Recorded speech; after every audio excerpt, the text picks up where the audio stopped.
to kind of see the more detailed pictures kind of sticking out and so forth. And it's actually just to talk. It's actually associated with. It's actually usually associated with diabetes and also viruses. But the key thing that you need to know, it's benign. It's not malignant. And they're typically removed for cosmetic reasons.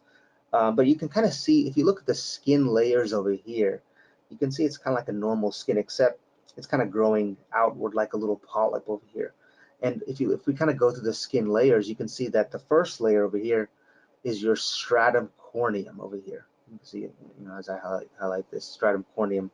And then below that is you have your epidermal layer over here, right here. And then below that is you have your basal layer. It's kind of hard to see, but you can kind of see it right here.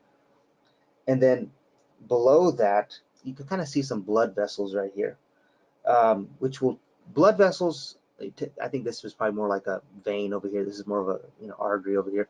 Typically, blood vessels are in the dermis, but in this case, it's in the fibroepithelial core as well. So that's important to know.